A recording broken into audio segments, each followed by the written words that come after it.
જામનગરમાં આપણે અનેક મંદિરોની મુલાકાત લેવાના છે। એમાંથી આજે આપણે આવી ગયા છીએ શ્રી રામી વિશ્વનાથ મહાદેવ, જે આવેલું છે રંજીત સાગર રોડ ઉપર ગ્રીન સિટીમાં શેરી નંબર 12 માં। આપણે રામી વિશ્વનાથ મહાદેવ મંદિરે આવી ગયા છીએ ગ્રીન સિટીની અંદર જે આવેલું છે, અને આ ભાઈ આપણને મંદિર વિશેની માહિતી આપશે, જે આખી વાત કરશે એના વિશે। નમસ્કાર, મારું નામ વિજય બાબુલાલ કણજારિયા। અમે ગ્રીન સિટીના રહેવાસી, શેરી નંબર 12। અહીંયા અમે રામી વિશ્વનાથ મહાદેવનું મંદિર બનાવેલ છે।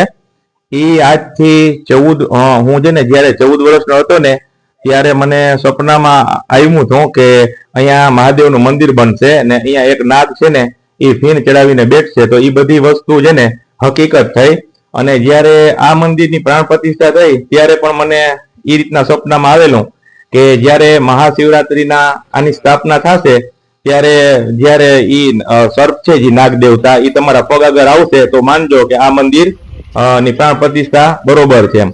તો એ બધી વસ્તુ હકીકત થઈ ને મારા પગ આગળ જે સર્પ દેવતા હતા એ આવેલા, અને જે મેં જે આ બધા નિશાન આપેલા છે જે મંદિરની પ્રાણ પ્રતિષ્ઠા વખતે એ બધું સાચું પડેલ છે કે જ્યારે અહીંયા કાળા જે ટપકા થયા છે જે 12/7માં લાદીમાં, એ બધી વસ્તુ સાચી થઈ।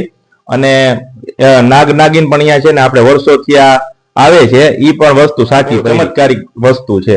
આપણે અહીંયા રામી વિશ્વનાથ મહાદેવે જે દરરોજ દર્શન કરવા આવતા અને પૂજા કરતા ભાઈ આપણને મંદિર વિશે માહિતી આપશે।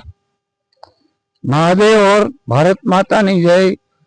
આ મંદિર છે ને મેં કૈલાસ માનસરોવર ગયા પછી મારી મરણ મૂળી અને આ સાર્વજનિક પ્લોટમાં અને સાર્વજનિક જ છે, કાયમ માટે દર્શનાર્થી આવે। આ નામ શ્રી રામી વિશ્વનાથ મહાદેવ એમ પડ્યું કે મારી વાઈફનું નામ રામી હતું, એને છેલ્લે એન્ડ ટાણે મારી વાઈફ ગુજરી ગયેલ છે અને એના પ્રેરણાર્થે મેં બનાવેલું છે। વર્ષોથી ઉપર ઝાડવા વાવ્યા છે, ભક્તોને તોડી અને અહીંયા બીલીપત્ર ચડાવે છે, ફૂલ ચડાવે છે। બોલો રામી વિશ્વનાથ મહાદેવ કી જય।